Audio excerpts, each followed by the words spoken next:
Hello, welcome to the mission briefing for Mission 4BR Ambush. This is one of the 4 possible missions that you'll be playing during the 4th round of the Assault on Grayskull base campaign. This is the non-top table game. If the rebels have the most points going into round 4, so if rebels have the most points going to round 4, this is what everyone not playing at the top table will be playing. Alright, so what's going on here is the Imperials have launched an attack on Grayskull base, but not everything is going to plan. The rebels have anticipated their attack, and they've planned an ambush for the Imperials as they make their way to Grayskull base. Now, while the main attack on Grayskull base itself is underway, other rebel forces have positioned themselves throughout the asteroid cluster around Grayskull to intercept Imperial attack forces on their way to Grayskull. And the rebels are trying to deal the Imperial Navy a embarrassing defeat here. Their mission objective is to win a convincing military victory, where the Imperials have blundered into a trap, have sent a sizable attack force to destroy rebel garrison, rebel base, and just have it completely destroyed. The rebels are trying to do that so they can score a public relations victory. Imperials here are trying, of course, to avoid that and destroy the rebels despite being ambushed. And working in the Imperials' favor is the fact that they've sent more forces than the rebels anticipated. So what we have here is an even match, but rebels aren't intimidated by that. Being rebels, they think they can win anyway, especially with the ambush that they've set. Okay, so let's talk about the setup. First thing here is terrain. We have 2 different sets of asteroids going down this board. I have them deployed here, obviously. The first set is placed by both teams, starting with the rebel team. Teams alternate placing these, and it is a set of 10 asteroids that are deployed at range 2 to 3 of the long table edges and greater than range 1 of the short table edges. And at range 2 or greater from each other until 10 asteroids have been placed. So you can place them essentially along these 2 zones here. The second set is 4 asteroids, and they're all placed by the rebel team. They're going to be placed in the center area. This is beyond range 3 of the long table edges, beyond range 3, or at range 3 or greater of the short table edges, and greater than range 2 from each other. Alright, and then we get into the Imperial team. Both Imperial players can spend 150 points on their squads. The Imperial players deploy first, and they deploy beyond range 3 of the long table edges and beyond range 5 of the short table edges. So they have a pretty confined deployment area. There's basically this zone in the middle of the map. After the Imperial players have deployed, the Rebel players deploy their squads. They each get 130 points to spend on their squads, so they're operating at a total 40-point deficit here. So it's pretty significant. And then they deploy beyond range 2 of any Imperial ships. So they can deploy anywhere they want, just beyond range 2 of the Imperial ships. After the Rebel players put their squads down, they also place 2 weapons emplacement tokens, which I'm using the munitions tokens here to represent. They place those on asteroids in the play area. In Vassal, it's best to place these tokens next to the asteroids, because if you click on an asteroid when you have a token on it, the asteroid will cover up the token. So it's best just to place those next to the asteroids. And we'll talk about those weapons emplacements in a minute. And the Rebel players also place 4 tracking tokens anywhere in the play area. These tracking tokens will potentially turn into improvised bombs that the Rebels have seeded throughout this passage through the asteroid cluster. So We'll talk about those in a little while, but you know, these are potentially bombs. Keep that in mind when you're deploying. And finally, the Imperial player has the initiative. All right, so let's talk about those improvised bombs I'm talking about. Uh, at the start of the first activation phase, each Rebel player can replace two of these tracking tokens, their choice. They don't have to be ones that they put down necessarily, it can be any two tracking tokens. They replace those with a critical hit token, so you would just put it on top of the tokens that you want to replace. That means that it's going to that it's a bomb and it's going to explode. At the start of the combat phase, uh, each ship at range 1 of an improvised bomb rolls 2 dice. For every hit, they suffer 1 damage. For every critical hit, they suffer 1 damage and they get 1 stress token. So, could be pretty nasty. It could also whiff. It's important to note that you replace these at the start of the activation phase, the first activation phase. So that's after all dials have been plotted, but you won't be able to know. You won't know what the Imperials have plotted, but the Imperials don't benefit from knowing which of these are going to turn into bombs when they're planning their dials. So that's one advantage that the rebels will have going in. The second are these weapons emplacements that we talked about briefly. Weapons emplacements are you treat the asteroid token as the weapons emplacement for all purposes, like measuring range, etc., etc. They count as obstacles using the same rules as asteroids. So this still counts as an obstacle for purposes of obstructing shots. And if you land on it, you roll a die. You don't perform an action. And if you are overlapping it, you can't perform an attack, just like normal. All those rules still apply. But these can also now be attacked and target locked as though they are rebel ships. Also, bombs and mines, all those affect them as though they're rebel ships. So if you, for example, lay a proximity mine on one of these, the proximity mine would immediately explode, and it would affect this weapons emplacement. All right. There's only 2 types of tokens that weapons emplacements can be assigned. So they can be assigned target locks, as part of target locking them. But they can also be assigned ion tokens. If they're assigned an ion token, then instead of firing, they simply remove an ion token instead of firing, and they skip their firing step. So this could be a pretty good token to assign to these. Now, the main thing that weapons emplacements do is that they fire at enemy ships.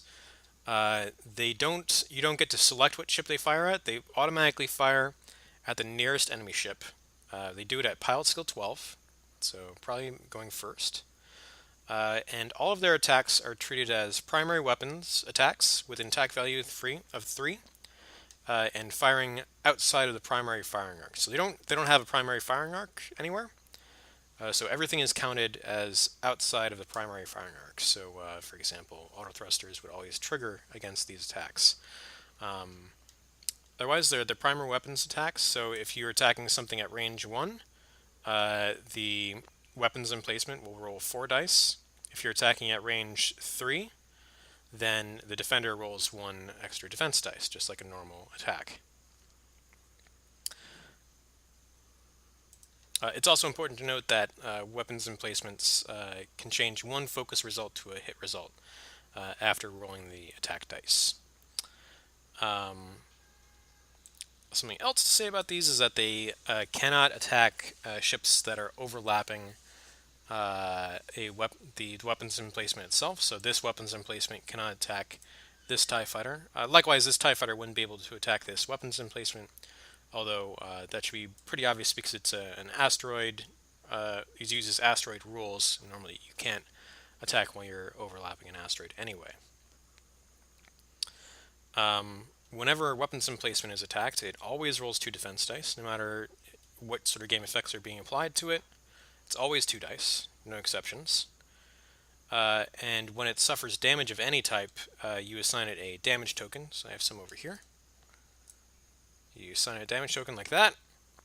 If it has more than 3 damage tokens assigned to it, remove the weapons emplacement token from play, and essentially you turn the asteroid back into a regular asteroid. The asteroid stays on the table, but it's no longer a weapons emplacement. It's just a normal asteroid now. Alright, I think that is basically it for the weapons emplacements. So the last thing to talk about is the end of the game and the scoring. Then we'll go into strategy a little bit. The end of game is pretty straightforward. It is just when you either reach the round limit or when there's only one side remaining on the table. So if all the rebels or all the Imperials are destroyed or they flee, there's no ships left from one faction, the game will end at that point, and then we'll move into the scoring. All right, so scoring is pretty straightforward in this one. Players earn points equal to the cost of any enemy ship destroyed, including all their upgrades, even if they were destroyed by a teammate. So if one rebel player destroys a TIE fighter, that rebel earns 12 points. So does his teammate. Players lose points equal to the cost of each of their ships that are destroyed, including all the upgrades. But that does not include friendly ships. So you share points for ships that your teammate destroys, but your teammate does not lose points if you lose a ship. So let's say that this rebel player down here loses an X-wing. This rebel player loses 21 points, but this rebel player does not lose 21 points. You're only responsible for your own ships in this scenario. Ships that flee don't count as destroyed, but if you flee before the third activation phase of the mission, just like a normal game, the enemy players score points equal to the cost of that ship that fled. So if this X-wing fled on turn 1, both these Imperial players would score 21 points for it. And in addition to this player losing 21 points, it would be pretty bad. So I don't recommend that at all. Alright, I think that is all the scoring rules for this mission. Like I said, it's pretty straightforward. Just remember that you are each scoring points when an enemy ship is destroyed. So let's talk briefly about the strategy of this mission. The rebel players need to coordinate their attack, need to coordinate their use of these improvised bombs, and also the placement of these weapons emplacements, because they are operating at a very serious points disadvantage. The Imperial player might feel pretty harassed early on in the game, but if all these weapons emplacements and all these improvised bomb tokens, they don't tend to last very long because they're actually fairly weak. These are just 4 hit points on 2 unmodified defense dice, and it can't move. So that can be destroyed quite quickly. Potentially all of these could be destroyed turn 1 without breaking too much of a sweat.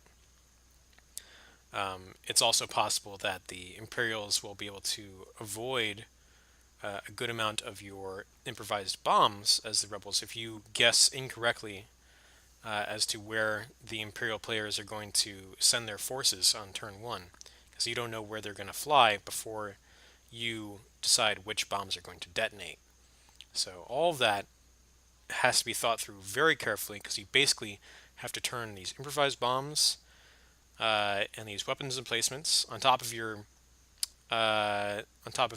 deployment. And you do also get a very advantageous deployment. You deploy second, and the Imperials have a very defined and fairly confined deployment zone. So you want to take absolute advantage of all of those. You really need all of it because you're operating at a severe points disadvantage. The Imperials, on the other hand, obviously you need to do all those things in reverse. So you need to minimize the impact that these bombs are going to have. You need to minimize the impact that these turrets have. Don't I would not recommend ignoring them. They do get destroyed pretty quickly if you focus fire on them with even a few ships. But if you leave them on the table for a long time, they can end up doing quite a lot of damage. They're a bit glass cannony in a way, right? They have potentially a high damage output, but they cannot take a lot of damage themselves. So these should be priority targets early on in the game. If you leave them on the table, uh, things could go quite badly for you. Also, you want to take care that you don't deploy your forces in such a way that the rebels can divide you, can focus on like one player's squad. For example, if both of these Imperial squads had deployed at the far end of their deployment zone, they could each go a little more left and right here. Then it would be possible for the rebels to isolate and attack one of them. So that would be 260 points of rebels, plus bombs and weapons emplacements against 150 points of Imperials, and they could clean up that Imperial squad probably very easily, while the other Imperial squad was desperately trying to maneuver and come in to support their other squadron. Don't let that happen to you. You will not have a good game as the Imperials if that happens. So, I think that is basically it for this mission. Uh, Final parting words of advice: don't be too cocky if you're the rebels. It's an ambush. You get to deploy second. You get all this extra stuff, but you have to make up 40 points worth of squad points. In the first couple turns, or you're going to be in a lot of trouble. Likewise for the Imperials, remember that you have a very significant squad point advantage. If you can manage to leverage that to your advantage, then you can come out on top of this mission. All right, good luck.